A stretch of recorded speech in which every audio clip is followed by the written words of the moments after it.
పంది మాంసం కోసము పందిని ఎన్ని భాగాలుగా కోస్తారు? దీని గురించి పర్ఫెక్ట్‌గా, క్లియర్‌గా తెలుసుకుందాము. ఆ భాగాలేంటి? ఆ భాగాలో ఉన్నటువంటి ప్రత్యేకత ఏంటి? ఆ భాగాలతోని ఎలాంటి వంటకాలు వండుతారు? వీటి గురించి పర్ఫెక్ట్‌గా మనం తెలుసుకుందాం. ప్రత్యేకంగా చెప్పాలంటే ఈ పందిని 8-10 భాగాలుగా కట్ చేయడం జరుగుతుంది. ముందు తల గురించి తెలుసుకుందాము.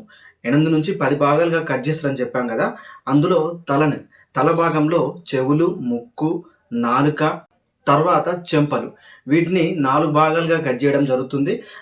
ఇందులో కొవ్వు ఎక్కువగా ఉంటుంది మరియు మృదువైన మాంసం ఉంటుంది. వీటితోటి కూరలు, సూప్‌లు స్టాల్ చేయడం జరుగుతుంది. తల తర్వాత రెండోది భుజం. ఈ భుజంని కట్ చేయడం జరుగుతుంది. మళ్ళీ చెప్తున్నాను, పందిలో భాగాలుగా కట్ చేయడం జరుగుతుంది. అవి 8-10 భాగాలుగా జరుగుతుంది. అందులో భుజాన్ని కూడా కట్ చేయడం జరుగుతుంది. ఈ భుజాన్ని boost and but, picnic shoulder అని 2 విధాలుగా అనడం జరుగుతుంది. దీనిలో కొవ్వు, మాంసం 2 ఉంటాయి. ఈ భుజం భాగంతోటి కీమా చేసుకోవచ్చు, ఫ్రైలు చేసుకోవచ్చు, సూప్ చేసుకోవచ్చు, ఇట్లా కర్రీస్ చేసుకోవచ్చు. ఎక్కువ మొత్తంలో పులుసు చేయడం జరుగుతుంది. ఈ భుజానికి సంబంధించినటువంటి మాంసాన్ని ఎక్కువ మొత్తంలో ఉడికించాల్సి ఉంటది. మూడవది మెడ భాగాన్ని కట్ చేయడం జరుగుతుంది. ఈ మెడ భాగాన్ని కట్ చేసిన తర్వాత ఈ మెడ భాగాన్ని ఎక్కువ మొత్తంలో కొవ్వు ఉంటుంది, మాంసం ఉంటుంది. కానీ ఇది గ్రామీణ ప్రాంతాల్లో ఎక్కువ ఇష్టమైనటువంటి మాంసం అన్నమాట. దీనిపైన ప్రత్యేకమైనటువంటి ఇష్టంతోటి గ్రామీణ ప్రజల్లో ఎక్కువ మొత్తంలో తినడం జరుగుతుంది. నాలుగవది లోయిన్ వెన్నుముక అన్నమాట. ఈ లోయిన్ వెన్నుముకని 2 రకాలుగా విడదీయడం జరుగుతుంది. అది చాప్స్ గాను, టెండర్ లోయిన్‌గా 2 భాగాలుగా సెపరేట్ చేయడం జరుగుతుంది. ఈ వెన్నుముకలో మృదువైనటువంటి మాంసం ఉంటుంది. కొవ్వు అనేది చాలా తక్కువగా ఉంటుంది. దీనితోటి ఎక్కువ మొత్తంలో ఫ్రైలు చేసుకోవడం జరుగుతుంది. గ్రిల్స్, రోస్ట్ వంటలు కూడా ఎక్కువ మొత్తంలో చేసుకోవడం జరుగుతుంది. తర్వాత ఐదోది రిబ్స్ అన్నమాట. ఇందులో ఎముకలు ఎక్కువగా ఉంటాయి. బార్బిక్యూ, ఫ్రై మరియు సూప్‌లు ఎక్కువ మొత్తంలో చేసుకుంటారు ఈ రిబ్స్ ద్వారా. ఇది పిల్లలకు ఎంతో ఇష్టమైనటువంటి ఆహారం అన్నమాట.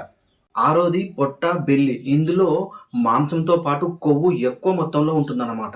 బేకాన్, ఫ్రైలు, కూరలు దీని నుంచి ఎక్కువ మొత్తంలో చేసుకోవడం జరుగుతుంది. రుచిలో ఇది చాలా గొప్పది, కానీ అధికంగా కొవ్వు ఉంటదన్నమాట. ఇది రుచిలో చాలా గొప్పది గానీ, కాపోతే కొవ్వు ఎక్కువ మొత్తంలో ఉంటదన్నమాట. తర్వాత ఏడోది కాలు. ఈ కాల్లో గట్టి పదార్థం ఎక్కువగా ఉంటుంది. గట్టి మాంసం ఎక్కువగా ఉంటుంది. ఇది ఎముకల్ని బాగా సూప్ చేసుకోవడం జరుగుతుంది. ఈ సూప్‌నే మెయిన్‌గా కాలుకు సంబంధించినటువంటి ఈ సూప్‌ని ఎక్కువ మొత్తంలో తాగడం జరుగుతుంది. ఇలా ఈ కాలుకు సంబంధించిన మాంసాన్ని మాక్సిమము బలహీనంగా ఉన్న వ్యక్తులు ఎక్కువ మొత్తంలో తాగడానికి ఇష్టపడతారనమాట. దీని నుంచి రోస్ట్‌లు, పెద్ద కూరలు కూడా చేసుకుంటారు. మెయిన్‌గా దీన్ని సన్నని ముక్కలుగా చేసుకొని వంటలు ఎక్కువ మొత్తంలో వండడం జరుగుతుంది. ఏడోది వెనుక కాళ్ళనమాట. వీటిని ఎక్కువ మొత్తంలో సూప్ చేసుకోవడం జరుగుతుంది. ఇది చిన్న చిన్న ముక్కలుగా చేసుకొని ఎక్కువ మొత్తంలో వంటలు చేసుకోవడం జరుగుతుంది. ఇందులో గట్టి భాగం మాంసమే ఉంటుంది. అలాగే ఎముకలు కూడా ఉంటాయి కాబట్టి వీటిని సూప్ చేసుకోవడానికి ముఖ్యంగా ఇష్టపడతారనమాట. అలాగే బలహీనంగా ఉన్న వ్యక్తులు అత్యధికంగా దీన్ని ఇష్టపడి దీన్ని తినడం జరుగుతుందనమాట. తర్వాత ఎనిమిదోది కాళ్ళు. ఇంతకుముందుకేమో వెనుక కాళ్ళ గురించి చెప్పినాం. ముందు కాళ్ళ గురించి చెప్తున్నాను అనమాట. ఎనిమిదోది కాళ్ళు. ఇది కూడా మెయిన్‌గా బలహీనంగా ఉన్న వ్యక్తులు ఎక్కువ మొత్తంలో సూప్ చేసుకోవడం జరుగుతుంది. ఇది సూప్‌కే ఎక్కువగా ఉపయోగపడుతుంది. సూప్‌తో పాటు దీన్ని ఫ్రై చేసుకొని, గ్రిల్స్ చేసుకొని కూడా ఈ బలహీనంగా ఉన్న వ్యక్తులు ఎక్కువ మొత్తంలో తినడానికి ఇష్టపడతారనమాట. ఈ కాళ్ళల్లో జెలటిన్ ఎక్కువగా ఉంటదనమాట. జెలటిన్ అనేది ఎక్కువగా ఉంటుంది.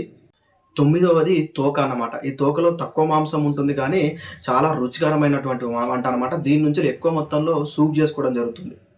లాస్ట్‌ది 10వది అంతర్గత అవయవాలు, ఊపిరితిత్తులు, గుండె, మూత్రపిండాలు, అలాగే కాలేయం, వీటన్నిటిని కలుపుకొని ఇది అంతర్గత అవయవాల కిందకి రావడం జరుగుతుంది. దీన్ని ఎక్కువ మొత్తంలో ఫ్రై చేసుకొని తినడం జరుగుతుంది. ఎక్కువ ఇష్టంగా తినే ఆహారంలో ఇది కూడా ఒక భాగం అనమాట. ఈ ఓవరాల్ థియరీలో పందిని 10 రకాలుగా కట్ చేయడం జరుగుతుంది. 10 రకాలుగా కట్ చేసిన తర్వాత ఎలా చేసుకోవాలి, ఏ విధంగా చేసుకోవాలి, ఎలా ప్లాన్ చేసుకోవాలి అనేది మనకు అక్కడ ఉన్నటువంటి పరిసరాలు, అక్కడున్న పరిస్థితులను బట్టి వంటలు చేసుకోవడం జరుగుతుంది. ఏది ఏమైనా ఒకటి మాత్రం గుర్తుపెట్టుకోండి, ఇది పర్ఫెక్ట్‌గా ఉడికించాలి. 100కి 100% బాగా వేడి చేసుకోవాలి. బాగా ఉడికించిన తర్వాతనే తినాలి. Thank you.